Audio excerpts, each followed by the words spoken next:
Bonjour. Nous accueillons avec plaisir en ce jeudi chez Agora M. Karim Akouche, poète romancier, dramaturge et chroniqueur. Karim est un habitué de notre émission. On va citer entre autres, encore une fois, un de ses livres, La religion de ma mère, Les trains soldats d'Allah en 2018, qui a fait l'objet d'une adaptation au Festival d'Avignon en 2018, Allah au pays des enfants perdus en 2019, Déflagration des sens. Et en 2021, Karim a initié Nous sommes Montréal, la grande paix racontée, écrit dans un cadre d'une série d'ateliers que l'auteur a donné à des élèves en collaboration avec le musée Pointe-à-Calière. Ce projet a été récompensé par le prix d'excellence des musées canadiens et le prix d'excellence des musées de Québec. Son tout dernier roman s'intitule La musique déréglée du monde, publié chez les éditions Druide en 2022. Ici Kamal Benkiran, bienvenue chez Agora. Je te souhaite la bienvenue, Karim. Merci, Karim. Pour parler encore une fois de littérature, c'est toujours un plaisir de t'accueillir. La musique déréglée du monde, mesdames et messieurs, tout récemment paru chez Druide en 2022, 544 pages. J'ai envie de dire un pavé, mais là, dans le sens positif, là, c'est vraiment fascinant de poésie. Un roman à lire, mesdames et messieurs, Sol qui vit avec son grand-père dans le maquis pour l'aider à supporter les horreurs de la guerre. Et ce grand-père adoptif, à chaque fois, il va avec des conseils. Il l'initie à l'écriture et il l'initie surtout à la poésie. Il lui récite des histoires fascinantes et lui promet de l'emmener un jour dans le pays imaginaire, le pays où l'on trouve l'ours blanc et le kangourou. Mais cette fois, je dois te dire que vous avez essayé d'égarer un peu les codes. On ne retrouve pas le récit classique que Karim Akouche, dont Karim Akouche nous a habitués. Vous inventez un langage et vous libérez des contraintes de ce récit en entrecroisant différentes époques et des territoires et des géographies. C'est une tentative de créer un récit original. Oui, en tout cas, merci de l'invitation. C'est toujours un plaisir. Donc oui, vous l'avez bien vu, ce roman, je dirais, tranche avec mes écrits précédents. J'ai fait sauter la contrainte, je dirais, à ma façon, du roman classique. Là, on voit d'ailleurs le pays imaginaire de l'ours blanc, du kangourou. Donc, normalement, le kangourou est en Australie, l'ours en Amérique du Nord. Oui. Donc, pour dire qu'il n'y a pas d'espace dans ce roman. L'espace peut être n'importe où. Ça peut être le Maroc, ça peut être l'Afrique du Sud, ça peut être Haïti, ça peut être l'Amérique du Nord, etc. Et c'est un roman également intemporel. Parce que quand on écrit un roman, il faut le définir, il faut le fixer dans le temps. Et là, c'est un roman, je dirais, qui échappe un petit peu au temps. Donc il y a ça, donc c'est voulu de ma part. Et autre chose, il y a la rythmicité du récit. Oui. Et il y a même les phrases qui sont longues par rapport à ce que j'avais écrit. Longues, exactement. Oui, exactement. Donc il y a le rythme. Je dirais que le fond épouse la forme. D'ailleurs, même le titre, La musique déréglée du monde. Oui. Donc la musique est dans le titre et également la musique dans les phrases, dans le récit. Et Ça rime, hein, ça rime. D'ailleurs, lorsqu'on a fait le lancement récemment, j'ai dit que j'ai improvisé et je trouve ça intéressant. Je crois avoir trouvé quelque chose. Le contraire de la guerre, ce n'est pas la paix, c'est la poésie. C'est la poésie. Et par extrapolation, la poésie, donc ça peut être la musique. Et pour moi, le summum de tout art, c'est la poésie. La peinture, il faut qu'il y ait de la poésie. Dans la sculpture, il faut qu'il y ait de la poésie. Au cinéma, il faut qu'il y ait de la poésie. Oui. Et la poésie, c'est de la musique de la vie, à peu près. Les personnages, justement, Karim, c'est des appellations originales. Yano, mi, sol, c'est du solfège. C'est des touches musicales, n'est-ce pas? Des personnages mystérieux, on va dire, parfois authentiques, hein, n'est-ce pas? Puis il y a ces notes de musique. Mais pourquoi vous avez tout de même choisi de donner ces notes de musique à vos personnages de manière particulière? Vous avez dit tout à l'heure, pour faire dégager cette musique, cette poésie, mais encore. Oui, parce que quand on regarde par exemple Sol, c'est la note de musique, mais aussi le sol, la terre. Sur laquelle nous vivons. L'ambiguïté. Exactement. En même temps, c'est l'unité monétaire du Pérou. En espagnol, ça veut dire le soleil. Donc c'est beaucoup de choses. Donc c'est un mot polysémique. Et après, il y a d'autres notes de musique, le révolutionnaire, non, le papy qui a adopté le sol, il s'appelle le ré. Il y a un lien avec la résistance, parce que c'est un poète révolutionnaire, résistant, mais également c'est la note de musique. Donc pour moi, la musique qui partout, d'ailleurs quand je suis pas bien, j'écoute de la musique classique, du baroque. Oui. D'ailleurs, j'ai qualifié le roman de tragibaroque. Tragibaroque, oui, tout à fait. Il y a quelqu'un qui m'a dit que ça ressemble un petit peu à ce que Garcia Marquez a fait. Je lui ai dit, d'un côté, ça me touche, mais en même temps, je crois, ce n'est pas ce que je voulais écrire. Ce n'est pas du réalisme magique. Parce que Garcia Marquez, on va dire, c'est le chantre du réalisme magique. Moi, je dirais que c'est tragibaroque. Il y a de la tragédie et un style baroque. Parce que les images arrivent comme un flot, sans arrêt. On peut passer d'un mot abstrait vers un mot concret, on peut passer d'un végétal, après un animal, juste après il y a un concept philosophique, etc. Donc c'est pour ça que je l'ai qualifié de baroque.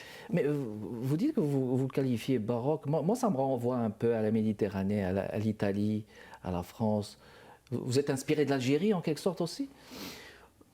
Peut-être, parce que quand on écrit, on part de soi, de ses histoires pour écrire. Moi, je n'ai pas vécu la guerre d'Algérie, mais j'ai vécu la décennie noire. 10 ans de sang, de sang et de vacarme, de bruit de balles, etc. Mais ce roman-là, je dirais que j'ai lu un petit peu sur la guerre d'Algérie. D'ailleurs, j'ai fait un lien avec des personnages historiques, comme De Gaulle, l'homme qui nous avait compris. Mais est-ce que je parle de Gaulle vraiment ? Dans la célèbre citation « Je vous ai compris ». Mais je crois que c'est au-delà de De Gaulle. C'est vrai, la figure, je dirais, de Gaulle est là, mais ce n'est pas tout à fait De Gaulle. Staline est là également, mais c'est l'ombre de Staline qui est là. C'est un entrecroisement d'histoire aussi du 19e et 20e. Exactement, donc c'est pour ça, à un moment donné, je voulais écrire, on va dire, une contre-épopée de la guerre. Voilà. L'être humain, moi, je le trouve tragicomique, donc il peut m'impressionner avec l'amour, comme il peut me décevoir avec la haine. Oui, tout à fait. Donc la guerre est partout. Cet encroisement entre la haine et la guerre, c'est déjà une façon de faire dégager des lumières. Ces lumières, c'est le lecteur qui doit, n'est-ce pas, les découvrir. Une pause. Et on revient dans les prochaines minutes. Karim Akouche, notre invité de ce jeudi. Restez avec nous, mesdames et messieurs.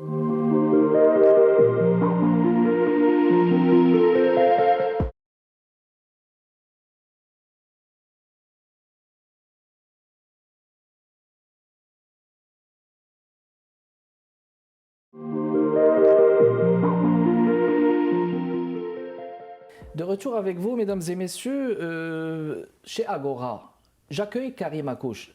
La musique déréglée du monde, c'est son tout dernier, publié chez Druide, paru en 2022. On parlait musique, mais on parlait de contraste tout à l'heure. Karim, un contraste dans les mots, dans les thématiques qui est mêlé à la profondeur, présent dans ce roman, comme dans ce conseil de papy, permettez-moi de le citer, page 14, pour comprendre les choses de la vie. M'a dit mon papy, il faut plonger le bec dans les ordures de tous les jours et grimper comme un bouc têtu sur les falaises du monde et l'univers. Parfois, il revient aussi sur des thématiques comme l'identité. Il dit, l'identité est un mot qui sort de la bouche du serpent. Ici, le contraste, il est présent. Il faut admettre que ça enrichit un peu, n'est-ce pas, l'imaginaire. Mais encore, il y a la dissidence et la méfiance. J'ai eu comme l'impression que vous vous méfiez de ce qui est établi, de ces définitions, n'est-ce pas, qui sont toutes faites sur l'identité, ou bien sur l'altérité, ou bien sur, même sur la poésie. Vous avez raison. Mon personnage, je dirais, c'est un personnage nietzschien, au-delà du mal et du bien.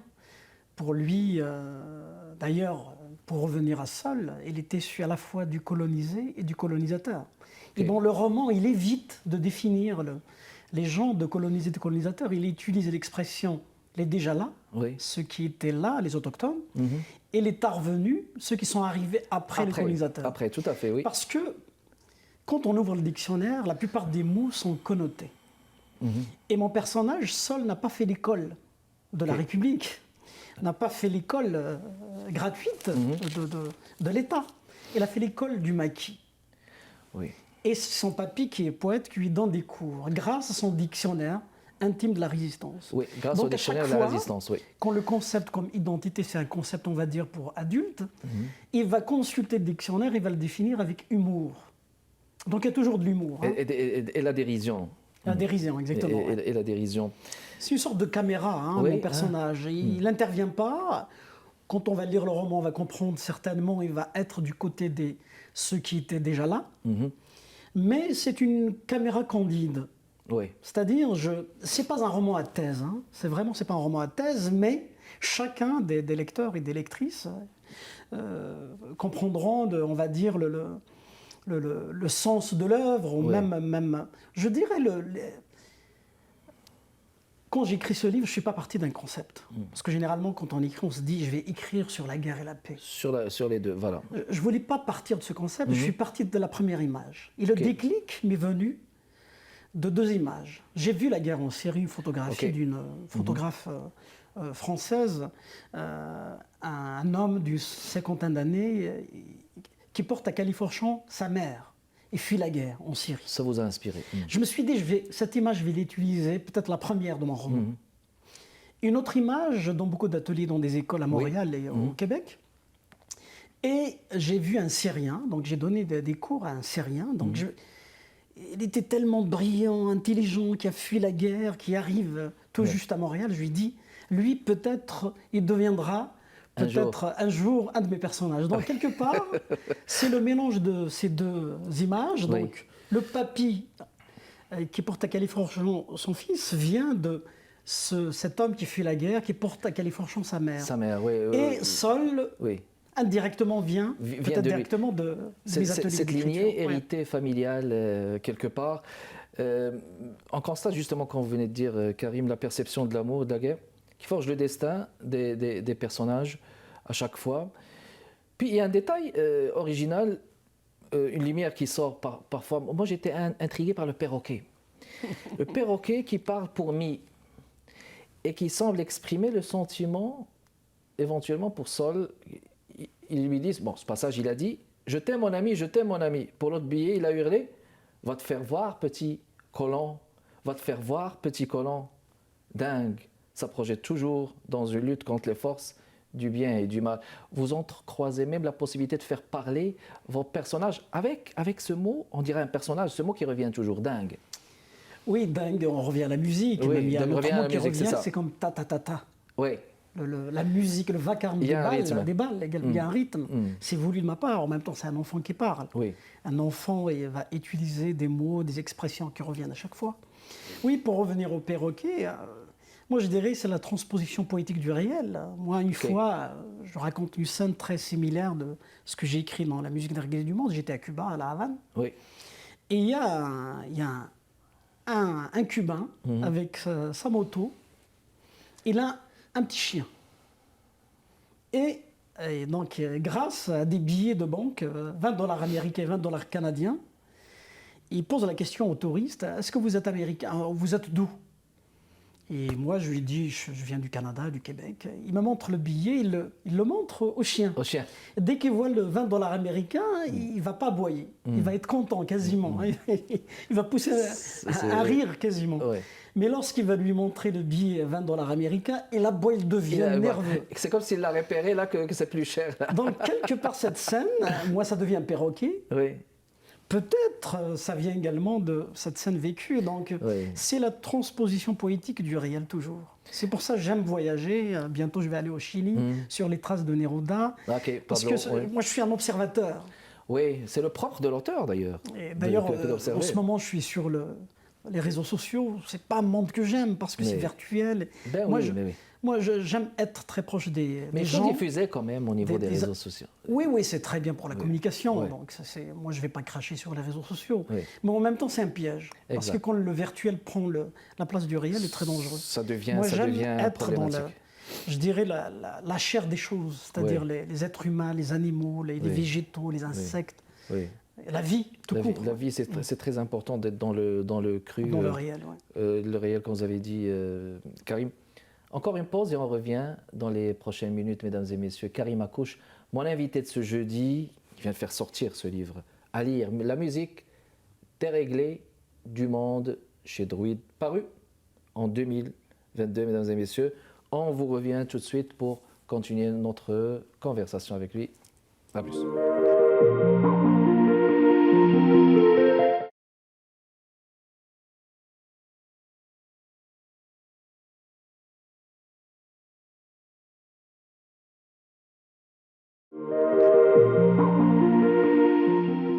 De retour avec vous, mesdames et messieurs, la musique déréglée du monde de Karim Akouche.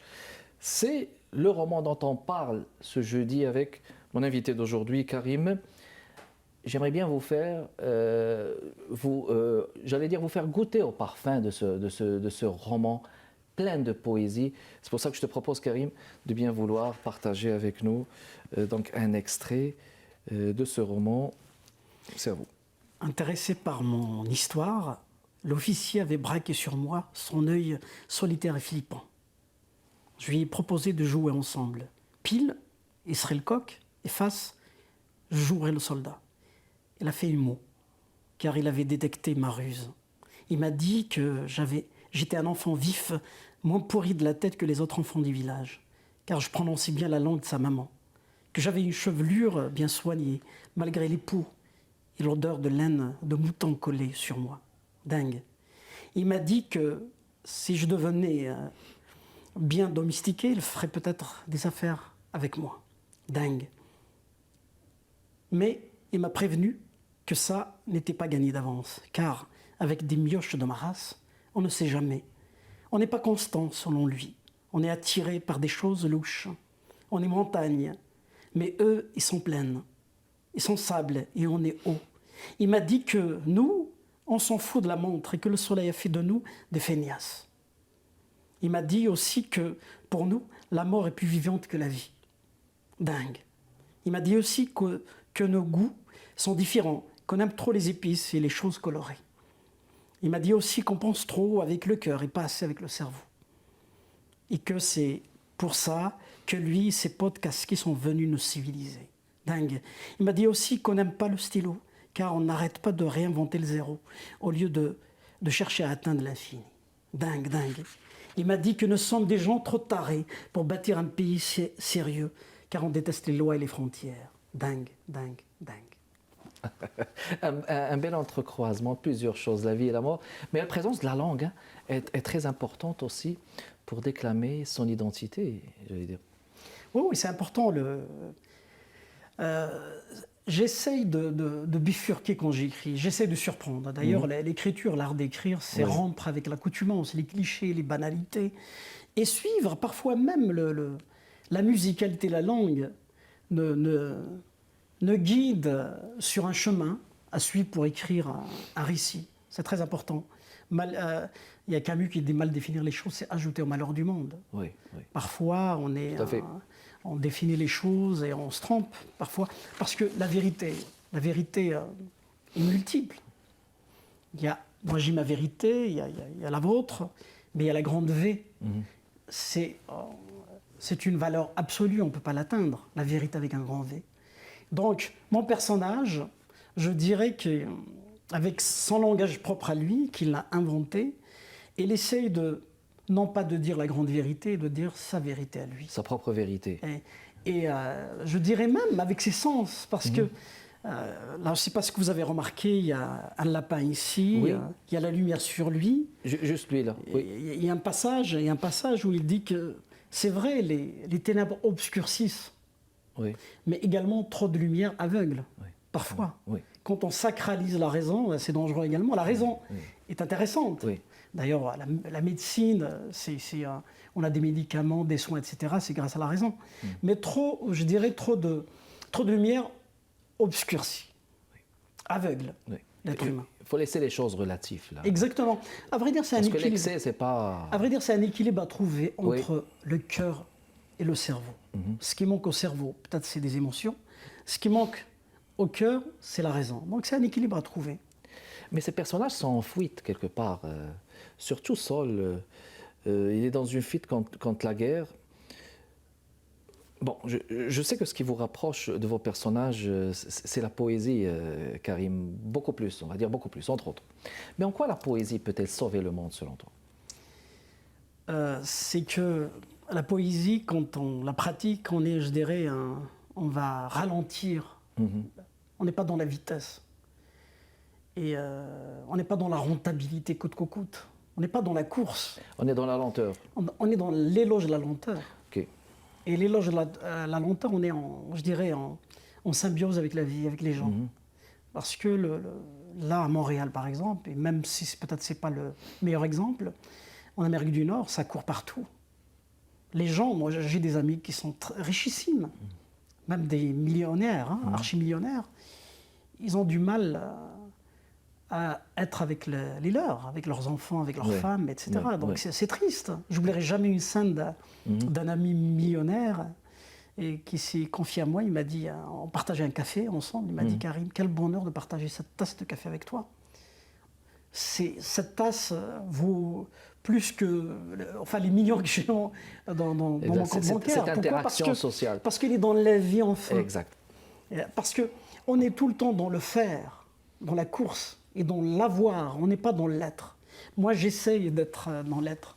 Et mon personnage, à mon avis, il a essayé d'être dans l'être également. Oui. Ben, c'est une grande dimension quand même, entre l'être et l'avoir quand même. Oui, oui, c'est un équilibre. Moi, je ne suis pas des gens qui vont dire qu'il faut seulement être dans l'être et non dans l'avoir. Oui, c'est bien d'avoir des moyens. C'est d'opérer cet équilibre entre les deux. Oui, mais en même temps, il ne faut pas oublier l'être. Parce que quand on est dans l'avoir, seulement dans l'avoir, et seulement dans le faire tout le temps, on n'est pas dans l'être, c'est très dangereux pour la vie. Ça peut opérer des équilibres. La musique déréglée du monde, mesdames et messieurs, de Karim Akouche, voyez-vous, le temps passe vite, combien il reste? 1 minute à peu près. Mais bon, parlez de quelques petits détails. J'apprends que vous êtes finaliste de ce fameux prix. Rappelez-moi le prix Charles Biddle. Je vous laisse commenter et puis me parler de vos projets. Non, je suis honoré d'être désigné comme finaliste. Parce que c'est quand même c'est un grand musicien. Et je dirais la philosophie du prix me parle beaucoup parce que c'est des gens qui viennent d'ailleurs, qui ont apporté, grâce, je dirais, à leur connaissances intellectuelles et culturelles, quelque chose au Québec et participent d'une manière ou d'une autre à l'essor culturel du Québec. Donc je suis touché par ça. Mais après, il faut honorer Charles Biddle, qui était un musicien. Un musicien d'origine américaine, un noir américain, mais qui est ouvert ici à la culture québécoise, qui marie, je crois, une francophone, donc anglophone, francophone. Et c'est oui, exactement. Donc c'est la synthèse, je dirais, de Montréal. Et de la diversité, entre croisement entre anglophones. Ben, je te souhaite beaucoup de succès. D'abord pour le livre, Karim, et puis pour ce prix, le fameux prix Charles Biddle, finaliste du prix Charles Biddle, c'est pas rien. Merci beaucoup d'avoir accepté notre invitation, Karim Akouche. Merci de votre continuel intérêt, mesdames et messieurs. Kamal Benkiran avec vous. Jeudi prochain à 15h30, je vous fixe rendez-vous. Au revoir.